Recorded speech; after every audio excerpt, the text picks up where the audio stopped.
You're going to learn about drawing polylines using the ray command, mirror, offset, trim. We'll set up our layers and look at setting up dimensions. So the first thing you want to do with any file is to name it. So saving it, looking up at the top left corner, we're going to pick on the floppy disk icon. Find the folder that you're going to use to save these files. And go ahead and name this file assignment and then your name. And pick save.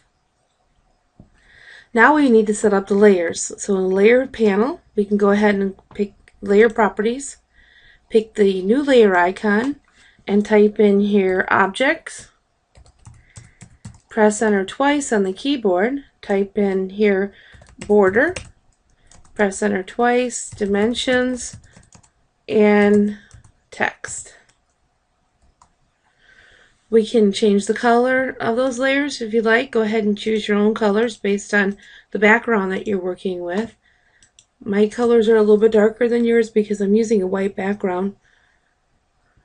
And I'm going to be drawing the border first, so I'll go ahead and double click on the little paper icon to the left of border here to set that layer current. I'll go ahead and close out of the layer properties palette. You'll know that the border layer is current because it's at the top here. Now there are several ways of drawing a border.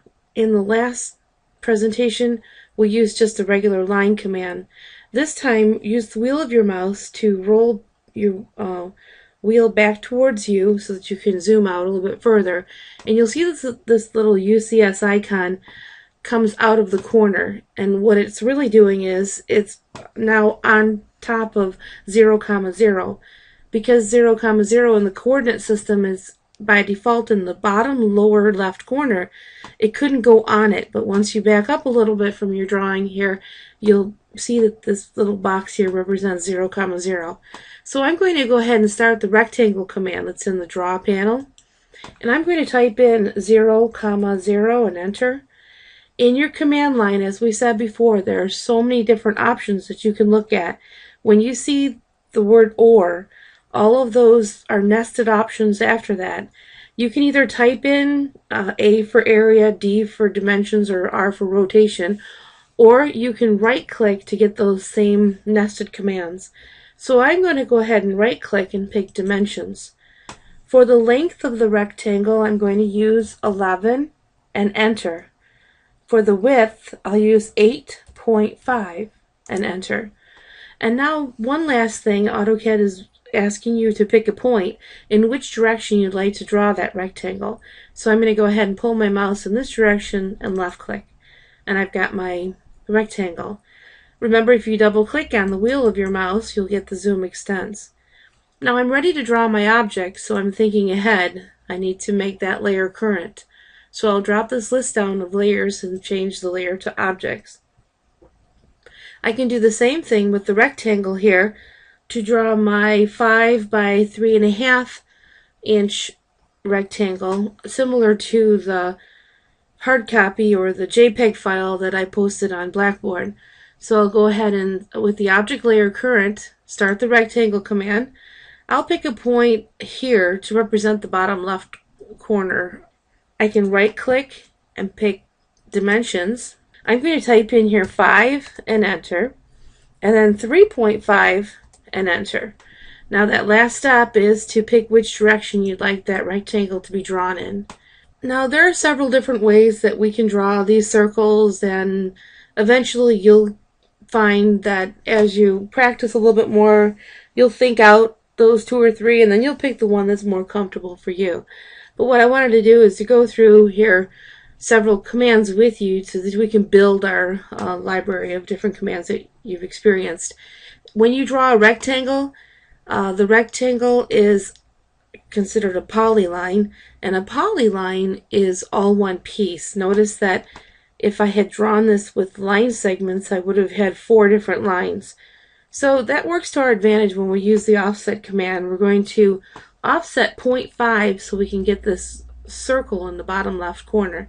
So here I'm going to go ahead and pick the offset command, which is in the modify panel right here.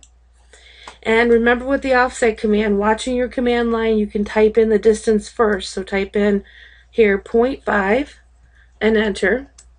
Select the object to offset, which is this rectangle, and then pick which side you want it to be offset, which in this case I'm going to pick anywhere inside the rectangle to offset that polyline rectangle. I'll right click and pick enter. Notice here, because it was polyline and all one piece, the whole thing offset, cleaning up the corners. So this is going to be a perfect way later on when we work with floor plans and other objects. We're going to draw one circle here, and then we'll use the array command to array the columns, the two columns on the left side. And then we'll use the mirror command to mirror those columns of circles over to the other side. So we're still on the objects layer. We're ready to draw one of the smaller circles, and it has a radius. So I'll make sure that I pick center radius. And then making sure that you have those O snaps on. Remember last week we looked at the status bar tools here at the bottom left corner. We have the fourth one and the fifth one that are blue.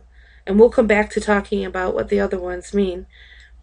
So when I get close to this corner, I'm going to see the endpoint object snap. I can go ahead and left click from the center of the circle and then type in here 0.188 for the radius and press enter.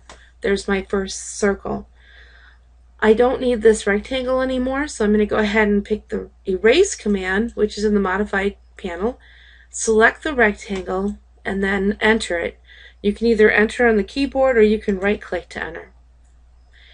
With the array command, we can create several rows and columns of objects. So you can select one object or you can select a group of objects and quickly create a grid of that pattern. So let's go ahead and pick the array command. Which in 2013 and 14, you can pick rectangular array, select your object, and then, which is the circle, and then enter it. And you see how the ribbon up at the top changes to the different settings that you can change, like the columns, the rows, and the distance between, where it says between the columns and the rows. So follow the rest of the video to fill out this ribbon in 2014. In this dialog box, we're going to determine, first of all, that we're using rectangular array and the total number of rows. The total number of rows would be 5. So I'll type in 5 for rows. It kind of shows you here which way rows go. And what are the total number of columns? Because we're only doing the ones on the left-hand side, here we'll go ahead and type in 2. The row offset, or the distance between the rows, is 0.625. And the column offset, here the distance between the columns, is 0.75. Now, one last thing we need to do is to actually select the objects that we want to array. So there's an icon right here to the left of select objects. So I'm going to go ahead and pick that. And then select the circle. And then looking at your command line, if it says select objects and you're done selecting, you know that you have to press enter or right click to get back to the array dialog box. Now we can pick preview. If you preview the array, you can see if it worked out well for you or not. So go ahead and pick the preview button. And this is where you need to look at your command line again. It says pick or press escape to return to the dialog box in case for some reason the offsets weren't correct or you need to change the number of circles. Or right click to accept the array. So I'm going to go ahead and right click, and I can then end the command and accept that array. We're going to mirror these circles to the other side. Down here at the bottom, we're going to just verify that you have the midpoint object snap on. Just rest your pointer here on the fifth icon, right click, and make sure that you have midpoint with a blue little box around it. If you do, you're ready to here mirror those objects. I'll just use the escape key to get rid of that menu. The mirror command is just above the array icon here. I'm going to go ahead and select mirror, and then we need to select just the circles. So you can pick in space and pull your mouse across just those circles. From left to right or right to left here, remember when you go from right to left and it's a green box, as long as the green box is crossing over the objects, they'll be selected. Press enter to accept those. Pick a first point of mirror line, which is going to be the midpoint of this top line, left click, and pull your mouse down, and notice here that you can already see the mirror. But what happens here is that when you pull your mouse down, as long as you're pulling your mouse straight down, when you left click, the circles disappear. And some people think, oh, it didn't work out.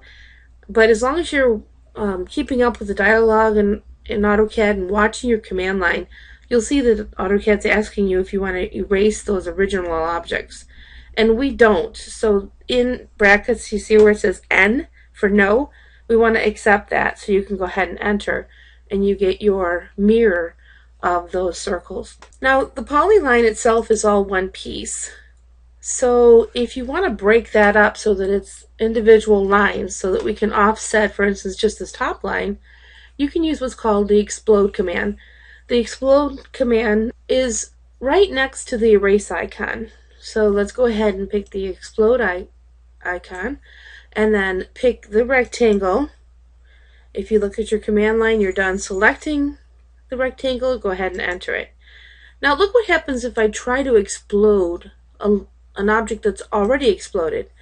Your command line will say one was not able to be exploded, meaning it's already exploded. So some students will think that it didn't work. Well, it's done. You can't explode it anymore. Now we can use the offset command as an option for creating the 0.5 from the top. Start the offset command. It's already 0.5 from the offset we used earlier, so we can press enter. Select here the line at the top as the object to offset, and then pick anywhere below that line to create your 0.5 offset. Right click and enter, and then right click and repeat the offset to get back into the command to create another offset. We can type in here 2. So I basically started the offset command again. Type in 2 and enter, and then select here the left line and pick to the right, and the right line and pick to the left. Right click and pick enter to get back to your command line. Okay, with the copy command, there are basically 4 steps. You're going to select the objects, enter them, pick a base point, pick a second point. Now, a lot of people will bypass that pick a base point, and that's important because the base point will determine where you want to pick up that circle, and the second point is where do you want to put it. Go ahead and pick the copy icon, select your circle, doesn't matter which one, enter it, and then pick the center of the circle for the base point. So I'm going to go ahead and left click here, and then come over to where I want to copy it, making sure I have the center object snap and the intersection object snap on. I'm going to go ahead and left click here and left click here. So here I'm actually put into copying multiple times. Right click and pick enter. If you don't see the marker for the center or the intersection, remember you can rest your pointer on this 5th icon at the bottom, right click and make sure that you have that object snap here that's on. We can use the trim command to trim out all of these objects that we don't need.